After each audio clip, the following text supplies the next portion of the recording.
Good morning. Priyantha මහත්තයා ඉන්නවද? බැංකු ගිහින් මැඩම්. සම්පත් ඔන්ලයින් බැංකින් පහසුයි ලේසි කාලය ඉතුරුයි. සම්පත් බැංකුව හෙට දින එළිය කරයි.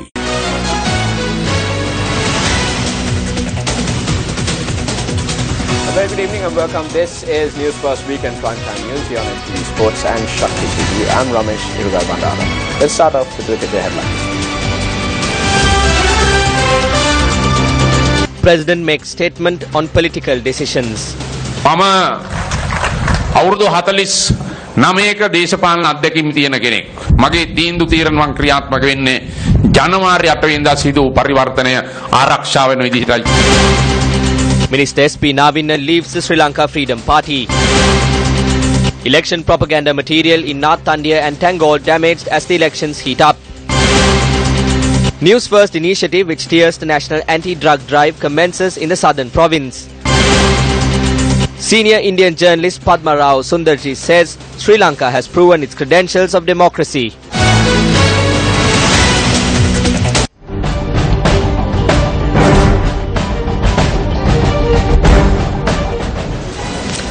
President Maithripala Sirisena guaranteed today that he would never forget the silent revolution that took place on the 8th of January when making political decisions. I need to make it clear that I will never retrocede the silent revolution of the people of this country that took place on the 8th of January. I am an individual with 49 years of experience in politics. I am not a person who made a sudden entrance to politics. You are aware of that fact. I make decisions with the Prime Minister and the Cabinet with whom I work with, and also as the Chairman of the Sri Lanka Freedom Party. I need to make it clear that I will execute all my decisions in a manner which will secure the transformation achieved on the 8th of January. The President made this statement at the commencement of the work on the section of the Southern Expressway.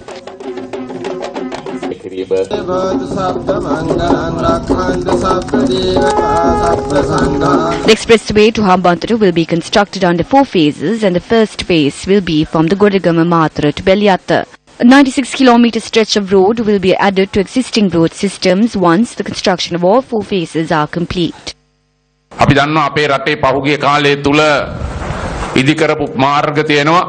Over the past, many roads were constructed. Those had only 2 or 3 lanes and 6 lanes. But vehicles do not travel on those roads. Recently, I witnessed on the media that a herd of cattle was traveling on the roads. This is a national resource. This is the wealth of the country. In addition, it was constructed with the use of foreign aid and loans. We need to understand what the people require when making such investments.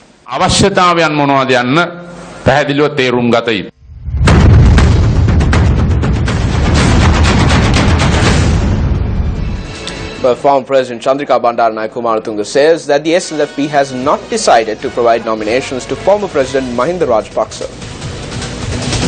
Former President Kumaratunga arrived at the Munneshwaram Kovil to receive blessings in line with her 70th birthday celebration.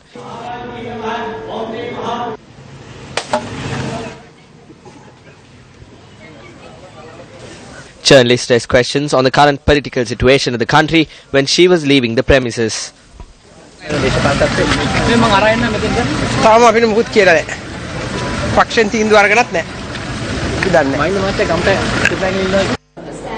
Chief Minister of the Western Province Prasanna Ranatunga says a meeting between former President Mahinda Rajapaksa and a group of former MPs took place last night. He made this statement at an event to distribute spectacles to parents for low-income families in the Katani electorate.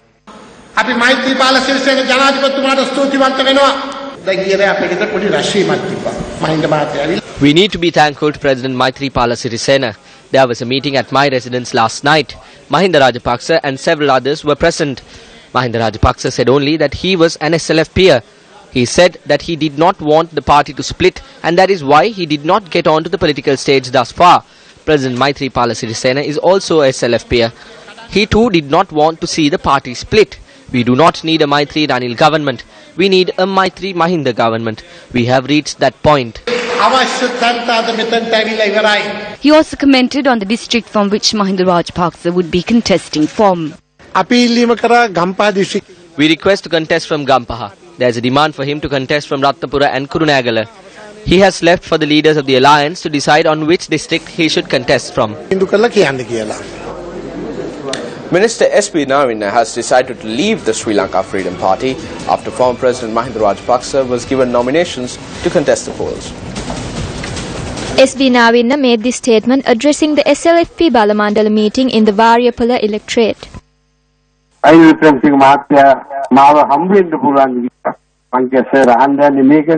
Ranil Wickremesinghe asked me if he could meet me. I told him, I know what you want to ask, and I agreed. As far as I can see, there is no person from this electorate who can even enter parliament, let alone obtain a ministerial portfolio. I am the person who steers this district. He mentioned the names of 9 electorates and asked me to win them. I did not tell him no. I told him I will do it. He also asked me what else I would expect. I told him I don't need anything else. I told him of a cabinet position. When you look at what is taking place, come tomorrow, the day after, I do not know how many would switch sides.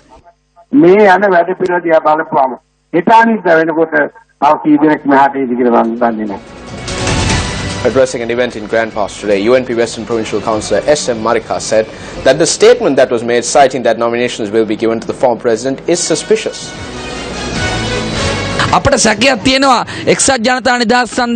We have our suspicions. General Secretary of the UPFA recently went abroad and returned. We are doubtful as to whether he went abroad to strike a deal and join in the group of Mahinda. If not, Susil Premajayantha blackmailed. He has issued a statement as the General Secretary of the UPFA without the signature of the President, who is also the Chairman of the UPFA. When the media raises questions, he threatens to use strong language. Either he had been blackmailed or he has struck a deal. We are suspicious about this. There is only one step to take in order to object this. That is, to once again defeat Mahinda Rajapaksa for good and ensure that the UNP emerges victorious.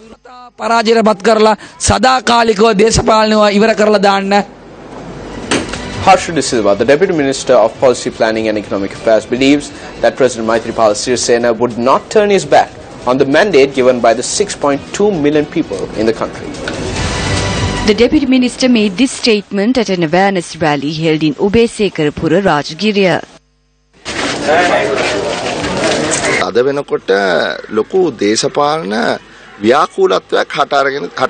There is confusion in politics today. A conspiracy was afoot at the residence of Susil Premajayantha. He says no, but the whole country knows. They are trying to intimidate President Maithripala Sirisena and make former President Mahinda Rajapaksa as the candidate. They are persons who work day and night to try and defeat President Maithripala Sirisena. I continue to believe that President Maithripala Sirisena would not turn back on the mandate of the 6.2 million people of the country. As the election draws closer, the political arena is heating up, and here are some of the views expressed on the political stage around the country today. July 3rd would be remembered as the day that the Sri Lanka Freedom Party agreed to nominate Mahinda Rajapaksa.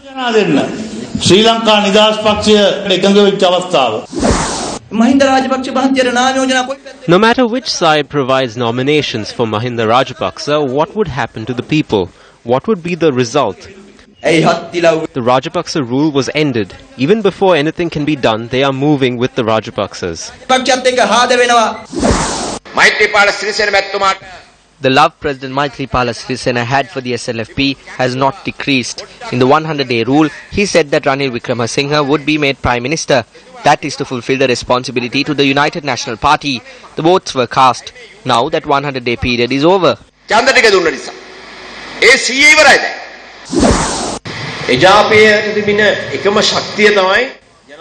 The only strength the UNP had was President Maithripala Sirisena. Requests were made from President Sirisena to stay away from the United National Party. Do not get onto the stages. As president, you do not need to enter the election battle.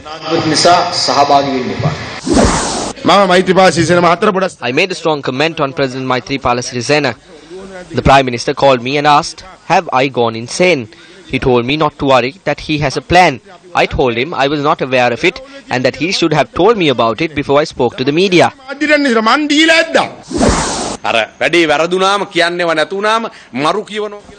They say we are ranting when we make a mistake. There are issues. There are issues in the household between the husband and the wife.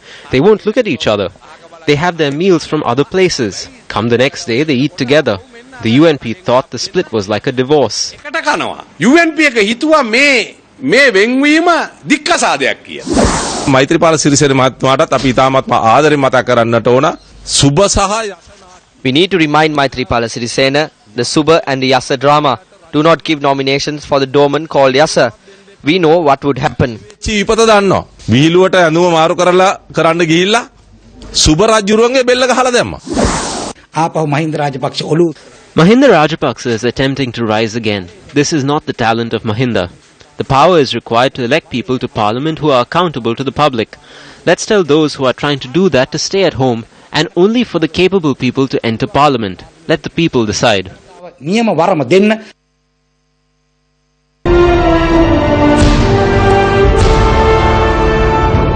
Well, signatures were obtained for the March 12th declaration today as well. The March 12th declaration contains 8 criteria that need to be looked into by political parties when providing nominations for candidates. Signatures were obtained for the declaration today, starting from Matra. Religious leaders and many others signed the declaration opposite the Matra bus stand today. මේ පවතිනා වූ මැතිවරණ ක්‍රමය තුල දූෂිතයන්ගෙන් පිරලා තියෙනවා. දේශපාලනයට සුසුකම් බලන්න ඕනේ. කිසිම සුසුකමක් බලන්නේ නැතුව තමයි දේශපාලනයට කුඩුකාරයන්ට ඔය දූෂිතයන්ට තමයි නාම යෝජනා බාර දෙන්නේ. කුඩුකාරයෝ, එතනෝල්කාරයෝ දූෂිතයෝ නැතුව මං කියන්නේ හැමෝටම යහපතක් වෙන විදිහේ ඡන්දයකින් තමයි අපි බලාපොරොත්තු වෙන්නේ. වංචාවක් නැතුව නියම දේශපාලනය කරනවා නම් අපි ඕනිම වෙලාවක ඕනි මුදව්වක් කරන්න ලෑස්ති. දූෂණයට භීෂණයට Do not provide nominations to persons who are corrupt, involved in bribery, drug dealers, ethanol dealers and fraudsters. The campaign to obtain 1 million signatures to elect clean personalities to parliament then reached goal.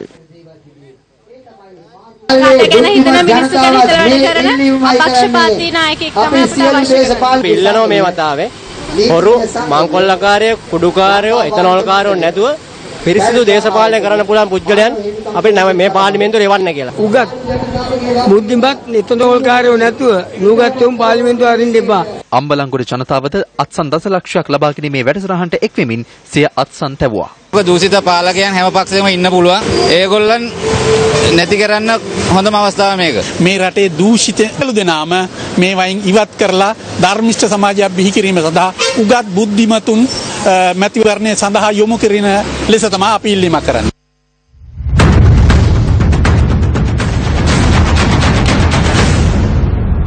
Fourteen independent groups have placed their bonds for the upcoming general elections. The main political parties are also engaged in finalizing their respective nomination lists at present.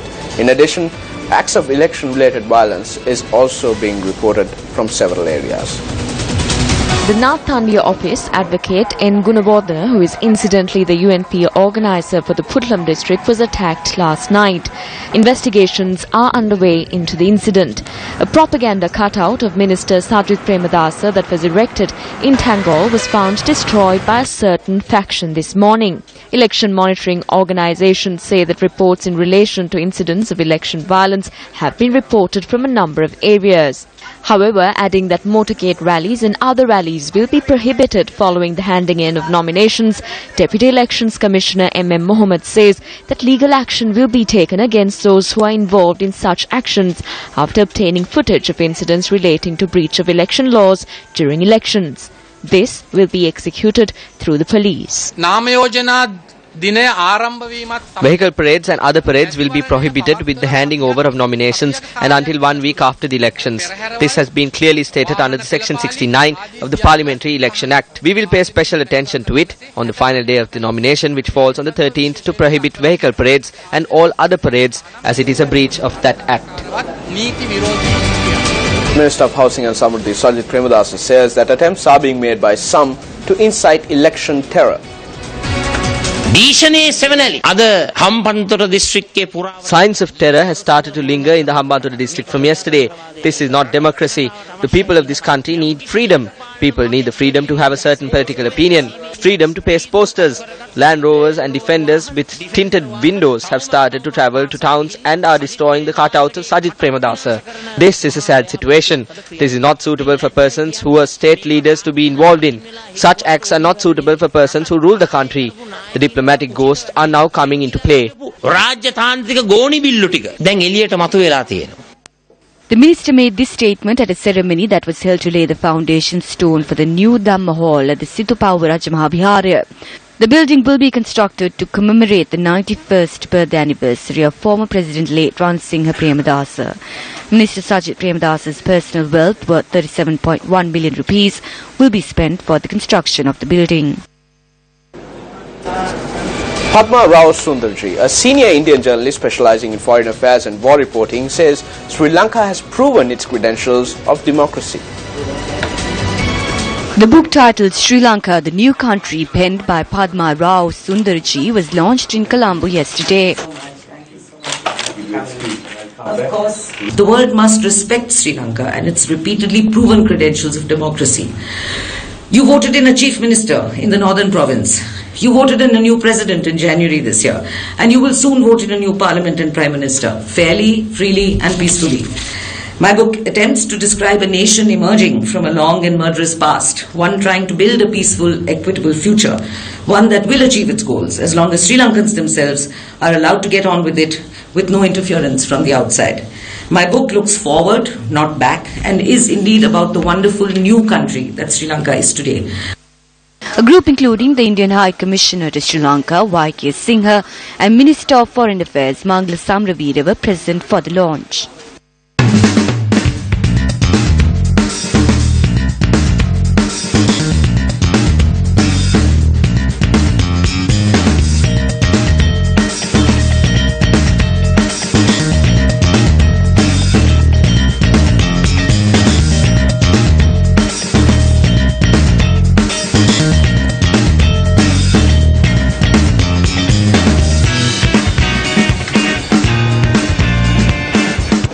A new vaccine was introduced today in line with the National Polio Immunization Program. The program was inaugurated at the MOH office of the Western Province. The new vaccine was introduced today as part of the global program commissioned by the World Health Organization to eradicate polio from the world. The inactivated polio vaccine replaces the previously provided oral polio vaccine. The vaccine will be made available island-wide starting today.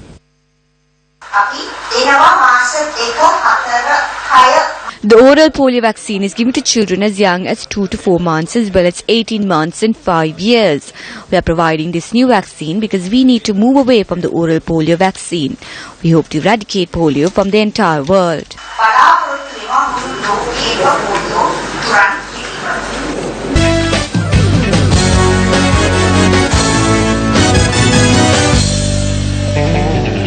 The Colombo Football Club emerged winners of the FA Cup played this evening at the Sukadadasa Stadium in Colombo.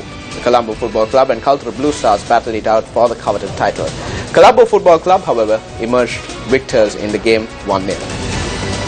This was incidentally the first time that the Colombo Football Club made it to the finals of the FA Cup. Colombo Football Club was led by senior soccer player Mohammad Raumi, while former national player Mohammad Rumi is the head coach of the team.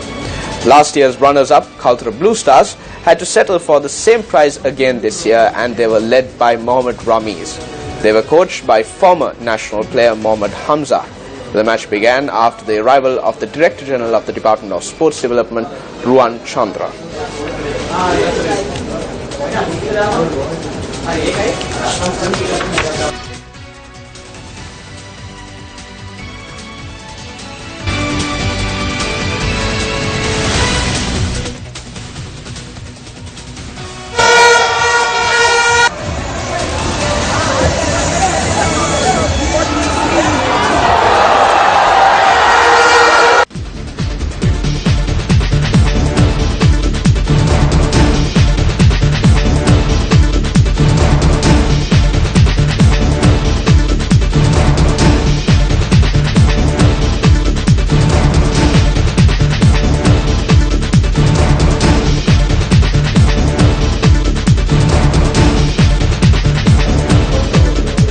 Let's now cross over to live visuals from the Sugat Dasa Stadium where the FA Cup took place.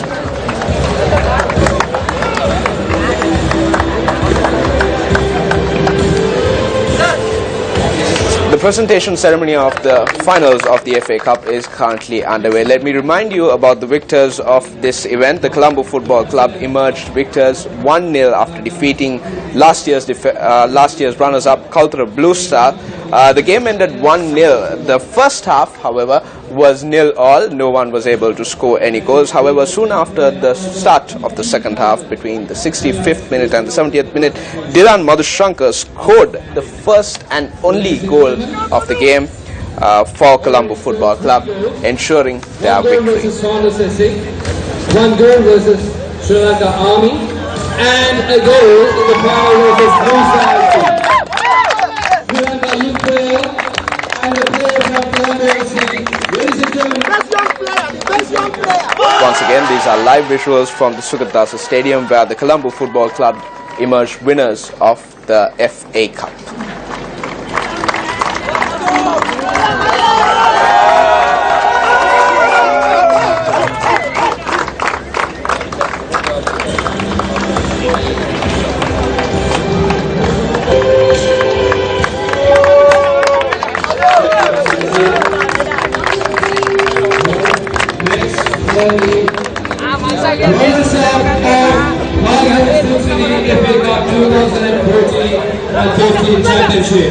Ladies and gentlemen, I would like to humbly invite Director General of Ministry of Sports, Mr. Ruan Chandra, to distribute the next set of awards.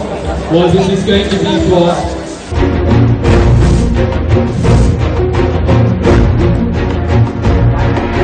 the National Anti-Drug Drive Door-to-Door Awareness Campaign by Newsfirst, Sirius TV and Shakti TV, which is aimed at driving the nation to eradicate drugs, commenced in the southern province today. This initiative is carried out in collaboration with the National Dangerous Drugs Control Board. Newsfirst and its associates created awareness among the adults and the future generation of the country in all the 5 districts in northern province, visiting door-to-door across all the towns on the effects of using drugs. Today and tomorrow, our very own would be visiting the households of the south of the country for the same purpose and aim to eradicate drugs from the country. Phase 2 of the national campaign to build a drug-free nation was launched today by venturing the south of Sri Lanka. The campaign was carried out across 9 towns in 3 districts. The first leg was worked off surrounding the Gandhara, Dondahead and Big Valley towns in Mapra together with the National Dangerous Drugs Control Board and the police. The teams visited door-to-door to raise awareness among the public on the effects of using drugs.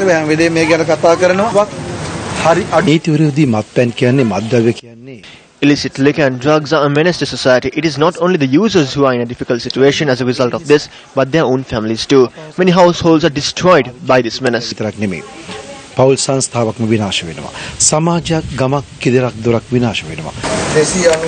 that arrive in various shapes and sizes and colors does not devour, addicts but also causes pain to the families.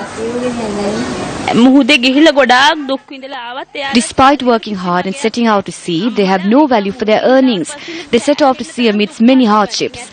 As a relative, it is sad for me to be speaking like this. I know the suffering that the action of my brothers have caused on my mother. We are indeed grateful to Sirisa for carrying out such a program so that they can be saved from this. Many who spoke with Newsfirst in its journey to create a drug-free Sri Lanka broke down in tears when expressing their views. The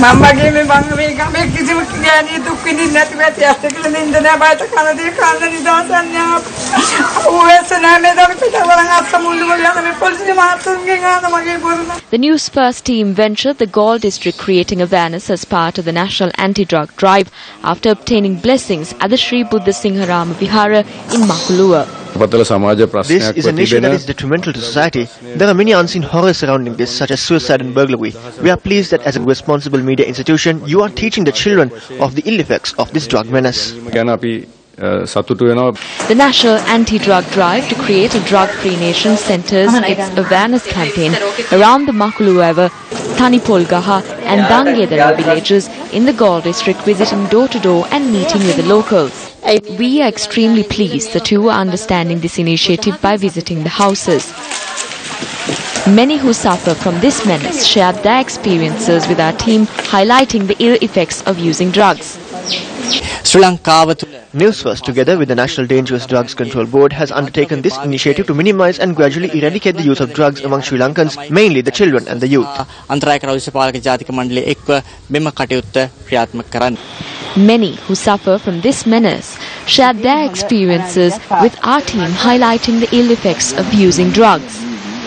It is surprising to know how people are opening up to us and how they are admitting, especially youth, boys, between the ages of 17 to 20, how they are admitting the fact that they have been consuming drugs in the past and are still consuming drugs. But there are also other cases that surprise us. Just 2 houses ago, a 21-year-old boy admitted to the fact that he was consuming drugs, but he realized how his appearance was changing, how his health was deteriorating, and the bad effects of it, and how he stopped consuming drugs 7 months ago. The Newsfirst team, together with the officials of the National Dangerous Drugs Control Board and the police, went from door to door, creating awareness among the ill effects of drugs. Conversations with persons engaged in drug trade has revealed that the mechanisms that are in place to raid drug rings are not skillful and strong as required. They point out that various techniques are being used by smugglers to evade the authorities. The two main access points used by the smugglers to bring drugs into the country are the airport and the sea route. One of the conclusions that Newsfirst was able to reach after almost a month of investigations into this matter is that all drugs which are smuggled through airports and sea cannot be traced. The most recent incident is the case in which police, together with 6 institutions, carried out an investigation into a ship which was suspected to have smuggled drugs into the country. මත්ද්‍රව්‍ය කාර්යාංශයේ නිලධාරීන්ට තොරතුරක් ලැබුණා එක්තරා නැවකින් heroin kilo 30ක ප්‍රමාණයක් රැගෙන එන බව. Officers from the Narcotics Bureau received information that a consignment of 30 kilograms of drugs was being delivered to the country by a certain vessel. They inspected the vessel and so did 6 other institutions. Over 100 personnel were involved in the search. We were watching the ship closely ever since we received the information. The ship anchored at the harbour, and after that, Narcotics Bureau officers together with customs boarded the vessel and searched it. The K9 unit was also used, but we failed to find anything.